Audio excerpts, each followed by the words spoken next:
에볼라 환자를 치료했던 미국 간호사가 또다시 감염 판정을 받으면서 에볼라가 미국 전역으로 확산될 수 있다는 공포가 번지고 있습니다. 이 간호사는 특히 격리되기 하루 전에 여객기에 탑승했던 것으로 확인돼 불안감을 키우고 있습니다. 국제부 연결해 자세한 내용 알아보겠습니다. 조수연 기자.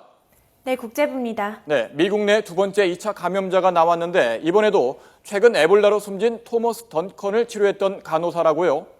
예, 텍사스 건강장로병원 간호사 앰버 빈슨인데요. 덩컨이 설사와 구토 증세를 보일 때 가장 빈번하게 접촉한 의료진 4명 가운데 1명입니다.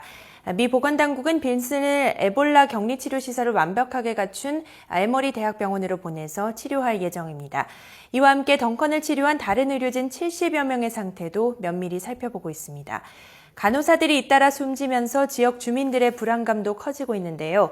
댈러스 카운티는 에볼라가 상당한 피해로 이어질 위험이 있다며 비상사태 선포를 검토하고 있다고 밝혔습니다. 댈러스 카운티는 이미 덩컨을 치료하는 데 12억 원 이상을 들인 것으로 전해졌습니다.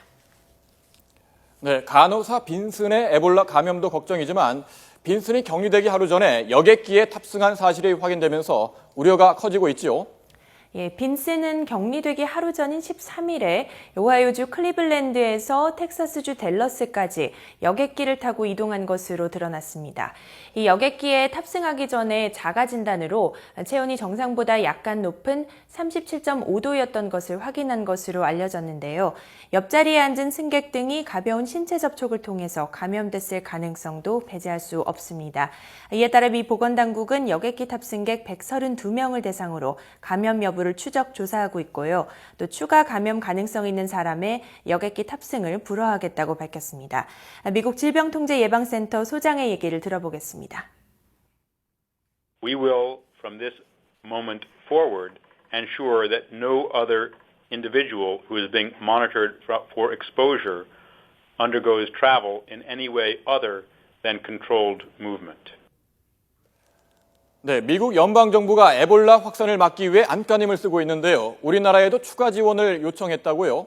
네, 그렇습니다. 미국 정부는 존 케리 국무장관이 지난 13일 윤병세 외교부 장관과의 전화통화에서 에볼라에 대응하기 위해 추가 지원을 요청했다고 밝혔습니다. 이에 대해 우리 정부는 민간 의료진 파견 등 가능한 범위 내에서 지원 방안을 검토하고 있는 것으로 전해졌습니다. 이런 가운데 에볼라 문제는 3주 앞으로 다가온 미국 중간선거에서도 최대 쟁점으로 떠오르고 있습니다. 공화당의 랜드폴 상원의원은 정부가 에볼라 전염 위험성을 낮게 평가한 것은 실수라고 지적했고요. 존 맥케인 상원의원도 정부의 지휘, 통제 기능이 없다고 비난했습니다. 반면에 진보 성향 단체는 공화당이 질병통제예방센터 예산을 삭감해서 백신 개발이 늦어졌다는 TV 광고를 내보내며 공화당 심판론을 주장하고 있습니다. 지금까지 국제부에서 전해드렸습니다.